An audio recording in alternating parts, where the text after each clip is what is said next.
Bueno, Luciano, la primera pregunta que te iba a hacer era, primero, ¿cómo viviste? Sé que estuviste un tiempo, estás en la red de las madres, ¿puede ser? No, no estoy hace ya como 5 años, 6 en la Radio de Madres. Estoy en Radio 10.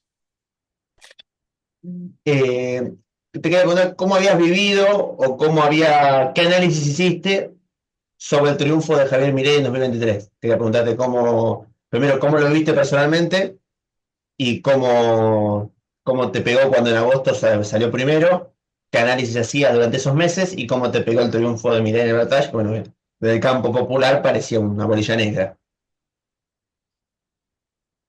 Eh, o sea, había un desorden en la política, eso está claro. 2023 y todo lo que pasó después de la pandemia. Dame un minuto que voy a buscar un encendedor. ¿Estás ahí? Sí. Sí, ahí estamos. Bueno, te decía que había un efecto en la política devenido de la pandemia, más errores de gestión o situaciones de gestión, eh, que habilitó un ámbito como desesperado de la política, ¿viste? Y en esa desesperación se, se creó la idea de que alguien que no tenga que ver con el sistema político, que venía de otro ámbito, de otro espectro de relaciones, mucho más vinculado a los cálculos económicos, podía finalmente hacer algo en relación a la crisis que se veía en el sistema político, ¿no? Entonces ahí es donde en el balotaje, porque era un outsider total, en el balotaje tiene el apoyo del PRO, que son básicamente sectores antiperonistas, los que posibilitan que Milei sea presidente, ¿no? En el balotaje. Curiosamente, no es un gobierno que tenga un antiperonismo fuerte. Pareciera ser que Milei no es un clásico gorila, digamos. Responde a otro tipo de lógicas que están por fuera de esa dialéctica que le dio tanta fuerza también a la política en los últimos 80, 90 años, ¿no? Que es la idea de peronismo y antiperonismo, que de alguna manera eso ordenaba el paisaje político. Es como decía Luciano, un chiste de Rudy Charnicot, más que un gorila es un chimpancé. Una pequeña humorada. Sí, tiene algo de antiperonismo, obviamente, pero muy argumentado alrededor de temas sobre los cuales el peronismo arma estructura de gobernabilidad, de poder, de continuidad, etcétera, que es el Estado, la solidaridad, la justicia social, la igualdad, el respeto por el otro, la sindicalización de los trabajadores, la dinámica del consumo interno. Bueno, todo eso no lo tiene Milei, es un calculista que viene a ser una macroeconomía bastante fallida por lo que se ve hasta ahora, ¿no? No se ve un arreglo macroeconómico consistente después de un año de gobierno. O sea que ahí me parece que hay una definición importante sobre qué es lo que pretenden, más allá de lo ideológico, lo que pretende este gobierno llevar adelante, que es básicamente el gran beneficio de los sectores financieros, de la protección de algunas inversiones en el ámbito energético, pero después no está contando con la dinamización del mercado interno, el consumo de los argentinos, el ahorro. Hay que pensar que debe ser de los pocos países del mundo que no tiene una población endeudada, ¿viste? Y eso es un tesoro para el sistema financiero, porque hoy por hoy gran parte de la sostenibilidad del sistema neoliberal y de lo que estos tipos están pensando sobre Occidente es que la gente viva endeudada. O sea, que se compre una casa con 40 años de trabajo pagándola, que se compre un auto con 40 años pagándolo. Mientras tanto, eso, por supuesto, va alimentando al sistema financiero de una manera, bueno, como lo vemos en todo el mundo, ¿no? Entonces ahí también hay un tesoro por el cual ellos vinieron que tiene que ver con eso, con cuál es la realidad económica de la población en Argentina. ¿Se puede decir que de alguna manera la cuarentena fue la condición de posibilidad de Javier Milei? Que fue para lo que los fascismos fue el TEC del 29, digamos, una especie de desmaterialización de la clase media, un empobrecimiento generalizado y un gobierno que no supo dar la batalla en las redes sociales. Mira, fórmulas siempre puede haber para reducir los temas. A mí no me gustan las fórmulas porque lo que hace es estrangular la posibilidad de pensar la mayor complejidad de las cosas, ¿no? La pandemia tuvo muchos efectos. El principal tiene que ver con la modificación de la conducta de las personas, no con la conducta de la política o del sistema económico, de los sistemas de salud, sino básicamente con una gran novedad, que es que las personas empezamos a cambiar mucho en relación a ese encuentro íntimo, vacío y miedoso que había en la pandemia. Frente a esas condiciones de la humanidad, cualquier flecha entra aceitada, ¿viste? Y en ese contexto de la fragilidad mundial por el fenómeno de la pandemia es donde efectivamente hubo sectores que avanzaron fuerte en búsqueda de mayores espacios de poder frente a un contexto de discusión sobre la hegemonía como no existía desde la Segunda Guerra Mundial, ¿no? Así que en ese aspecto, la pandemia acá en Argentina y en el resto del mundo habilitó alteraciones del sistema político a partir de las alteraciones que hay en las personas, ¿no? Que se encontraron de pronto con que tenían un tiempo que no tenían, pero no sabían qué hacer con ese tiempo, se encontraron con contextos personales en los cuales la felicidad pasaba mucho más por estar afuera de la casa que por estar adentro, en fin, hay un montón de cosas que tienen que ver con el sufrimiento mental, con el sufrimiento económico, que se dieron en ese momento, que son muy complejas de explicar, ni tampoco, por supuesto, el libro de Milei sobre la pandemia lo explica, pero que sin duda esas modificaciones en las personas empezaron a generar esa posibilidad en estos nuevos líderes políticos que básicamente se apoyan en los multimillonarios, que son los que hoy tienen casi el quinto PBI del mundo, digamos, como para poder llevar adelante esa gran transformación en la vida concreta de las personas, que es que dominan la tecnología, dominan las herramientas de futuro que hay alrededor del desarrollo tecnológico, redes sociales, inteligencia artificial, nuevas formas de acumulación de una moneda digital o una criptomoneda. En fin, está ahí uno de los síntomas importantes que generó esa modificación en las conductas de la gente. Ahora aparecen los multimillonarios como si fueran algo así como héroes del futuro, que están contando de qué se trata la humanidad acá a 50 años, pensando en llegadas a Marte y estaciones espaciales y cosas que no tienen que ver con la economía concreta doméstica de las personas, que estamos más pensando en cómo alimentarnos y en cómo dejar de ver gente no alimentada, que pensar ese futuro tan este, eh, opulento y finalmente injusto, ¿no? Digo, también son otro tipo de ricos, porque de alguna manera uno recordaba, como decía Guillermo Moreno, y en eso creo que le doy la venia, los millonarios de la década del 50, década del 60, uno se encontraba con Fortabat. Fortabat iba a la fábrica y llamaba a los trabajadores por el nombre, usaba sombrero y leía la Odisea y la Ilíada.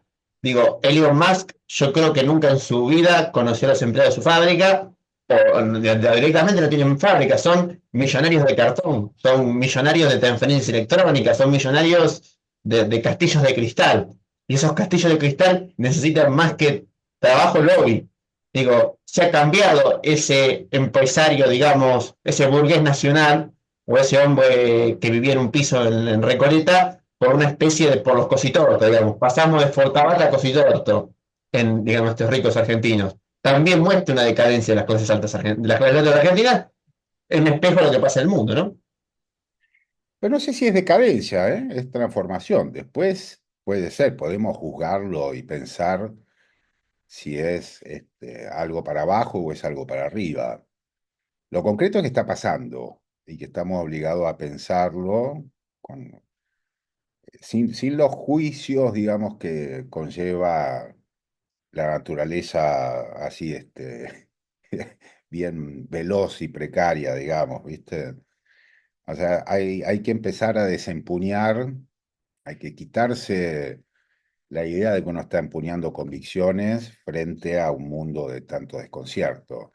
En ese mundo de tanto desconcierto sí puede aparecer alguna certeza, que es esta certeza de que hay un avance muy importante de los multimillonarios con la idea de que son ellos los verdaderos motores de la economía y no los estados.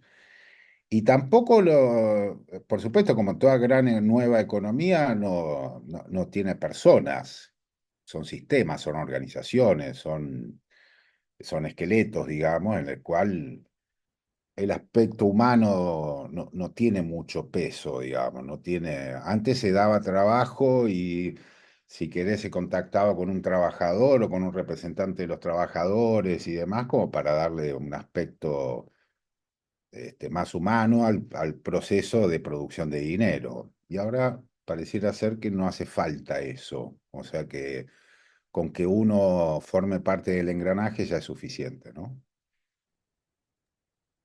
Digamos, el triunfo, la asunción de Donald Trump, de alguna manera, que Trump en algún momento había tenido un discurso antisistema, eso desapareció, voló, digamos, los más grandes multimillonarios estuvieron con Trump, de alguna manera.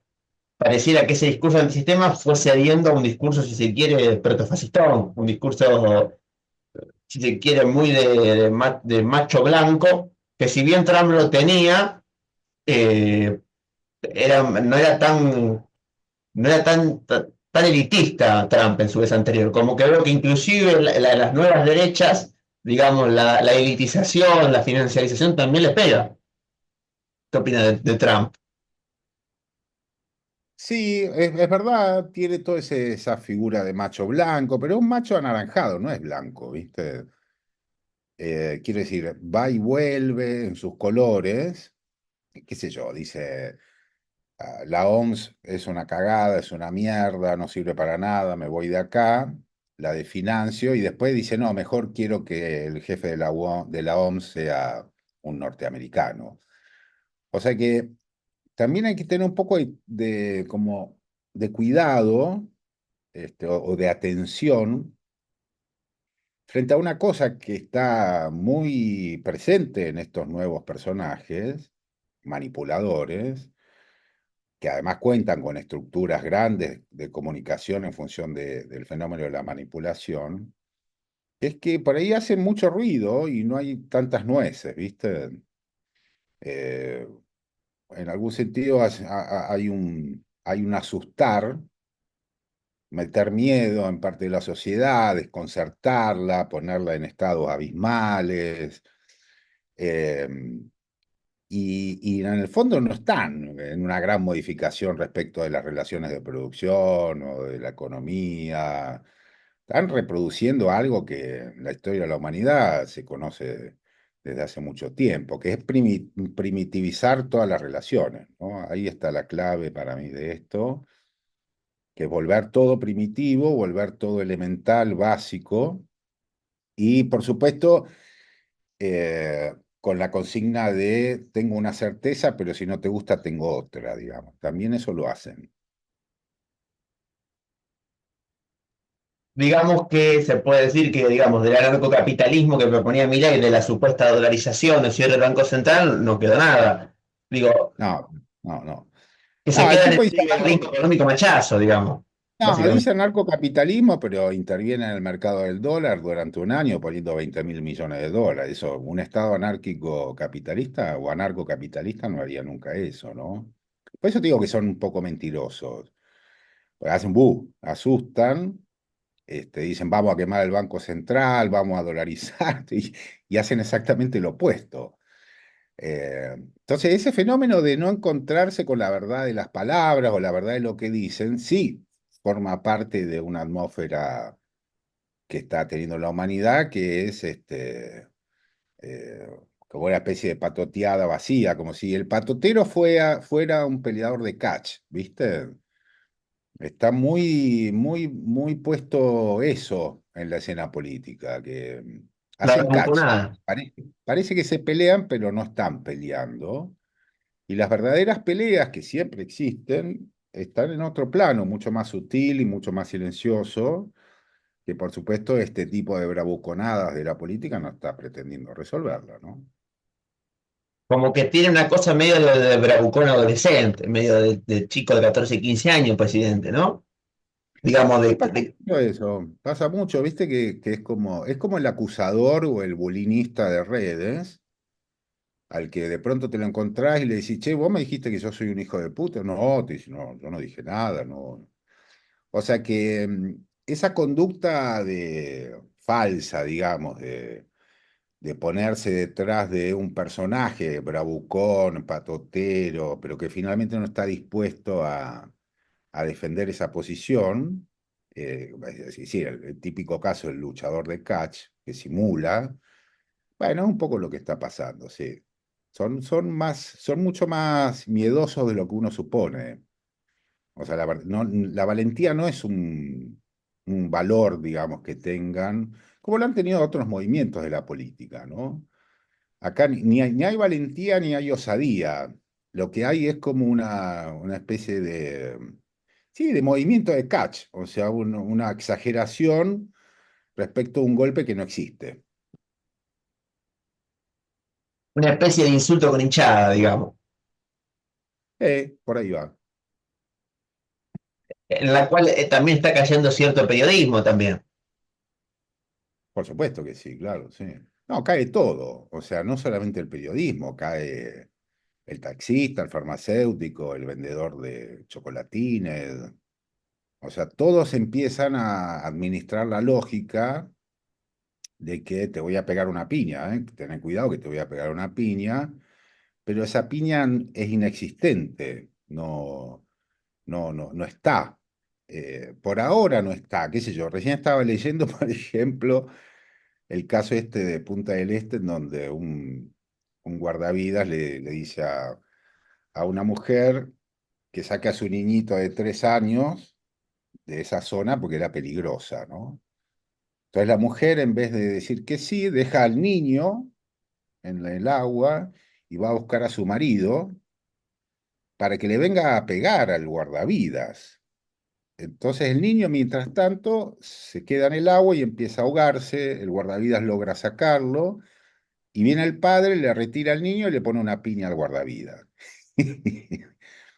Eso es, en todo caso, ese aspecto de exacerbación, digamos, que pone este gobierno, que ponen estas derechas, sobre las conductas de las personas, digamos, ¿no? O sea, y esto pasó en Punta del Este, que uno podría decir que no son marrones, como dice el concejal de Mar de Ajó, sino que son todos blanquitos y bien educados, ¿no? Pero la cuestión de patotear y de pelear y de pensar que uno tiene siempre todas las razones es una de las cuestiones que está dando vueltas, sí.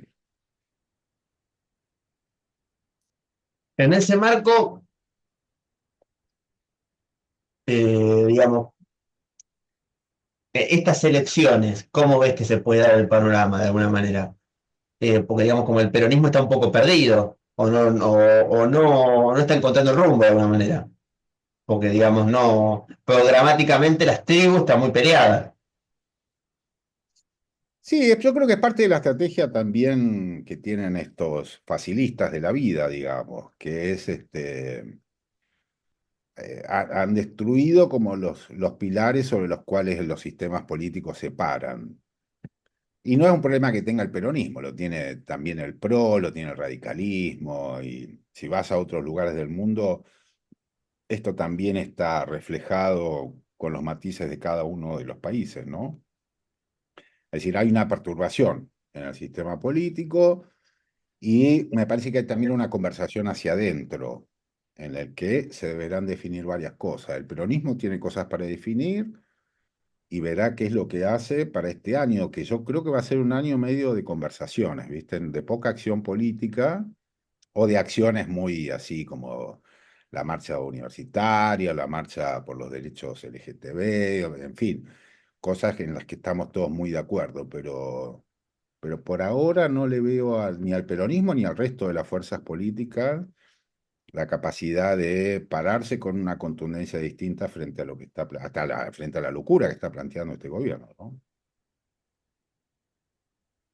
Digamos que la política fue mucho más complaciente de lo que uno esperaría con Milei el año pasado, digamos, se votó, digamos, un sector del aspecto antikirchnerista le votó todo a Milei. Digo, los radicales, uno pensaba a priori que iban a ser más dubitativos con un hombre que tiene un desprecio profundo por el Parlamento y sin embargo lo votaron todos sin mosquearse. Sí, sí, votaron, pero en un mundo en el cual está lleno de extorsiones, carpetazos, aprietes. O sea, ahí logró tocar una fibra de la debilidad de la política, que es efectivamente, no, viste, son, son como unos mafiosos que van asustando a algunos cuadros fáciles y frágiles del mundo de la política. Eso se ve. Este es un gobierno que vino a llevarse puesto cualquier discurso liberal sobre la ética y la política, se mierda todo, ¿no? Esta cosa de la guillotina, la hermana y la guillotina, echa funcionarios permanentemente, o sea, hay un momento de mucho desconcierto y en ese desconcierto evidentemente quedan los partidos políticos tradicionales quedan atrapados en un quehacer más vinculado a la discusión interna que a la propuesta, ¿no? Digamos que, a ver, la falta de uno de partidos programáticos hizo mella en que muchos partidos no sabían cómo pararse, o más que partidos, las personas, cómo se tenían que parar frente a los nuevos cambios que se estaban dando a partir de este año, del año pasado, mejor dicho. Digamos que no. ¿Qué piensan los radicales? O digamos, uno sabe qué piensa la izquierda, ciertos sectores puntuales del peronismo, pero después hay un aspecto amplio que no es una política ideológica, sino es una política, como llama que no era Bobby, una política subterránea. Responden a los intereses de la farmacéutica, a los intereses de los ganaderos, como que no tienen ideología, sino que son los mascarones de prueba de intereses concretos. Claro, Podemos son decir una desideologización de la política. sí, hay algo de eso todavía, no en su totalidad, ¿viste? Yo todavía tengo esperanza en que gran parte de la política y los políticos puedan resolver esa afrenta que hoy les plantea Milei, ¿no? Eso me parece que no es que está todo perdido. Es verdad que hay algunos que quedaron defendiendo intereses puntuales y eso el gobierno lo capitaliza también, lo hace ver, pero no es toda la política, ¿eh? Te diría que los clásicos, los que son los que quedaron cerca del gobierno. Digamos, y para tener las últimas dos preguntas. Eh, el rol de Cristina, ¿qué se puede decir de Cristina que, por ejemplo, tomó el bastón de mariscal en el tema del PJ? Cristina sigue siendo la dueña de las fichas o en algún momento la va a soltar las fichas. No sé, porque el peronismo en eso tiene una historia muy larga, digo, respecto de la conducción, ¿no? O el liderazgo del partido. Tiene una historia larga, es de los partidos más consistentes en eso, de los movimientos políticos más consistentes. Perón tiene un libro muy importante que es Conducción Política, en donde se refiere claramente a este factor. Eh, ¿Qué va a pasar en ese sentido con el peronismo? No lo sé muy bien, pero me parece que está orejeando, es un momento de orejeo de cartas en todos los sectores, y al peronismo le corresponde, después de varios años de gobierno, le corresponde, sí, una reflexión sobre el efecto de políticas públicas que fueron ampliadoras de derechos, pero que en algún punto fueron significadas como privilegios, ¿viste? Y ahí está un punto a desarmar, que yo creo que el peronismo lo va a desarmar. Si es con la figura de Cristina, será con ella, si no será con otro. Siempre el peronismo tiene dirigentes, ¿viste? Ahí no tiene un problema. Lo que sí puede tener son disputas por el poder. Y bueno, si vemos una disputa de poder sobre el peronismo, solamente hay que verla, hay que atenderla. No es la primera vez que le pasa al peronismo una disputa de poder. Sobre la conducción pasó en la década. Mira, en la resistencia nomás ya había discusiones sobre si Perón tenía que seguir siendo el conductor del movimiento, ¿no? Y lo que pasó con Bandor, el peronismo sin Perón, en fin. En la década del 80 pasó lo mismo con la renovación peronista. En la década del 90 también pasó entre Duhalde y Menem. O sea, la historia de confrontaciones dentro del peronismo es muy larga y no sorprende, digamos, a las cabezas esa conflictividad. De manera que a mí me parece que la discusión sobre los liderazgos en este momento de la oposición no tienen mucho valor, ¿viste? Por ahora no tiene mucho valor, hay que esperar porque es un año de armado político, entonces el armado político condiciona muchas veces a que los liderazgos se jueguen por sí o por no. Y la última pregunta que te iba a hacer era, eh, yendo, digamos, un poco más hacia el oficialismo, para caracterizarlo, muchos hablan de fascismo, fascismo, fascismo. Milei para mí no es un fascista. Él quiere destruir el Estado, y si destruye el Estado, podemos ir a la nómina. Podemos ir, no al que se vayan todos, sino al que no venga nadie, que es más peligroso que el que se vayan todos. ¿Qué opinas de eso? Sí, no sé si es o no fascista, en el sentido del fascismo, una palabra que está muy cargada en relación a lo que pasó en el siglo XX en la humanidad, ¿no? Eh,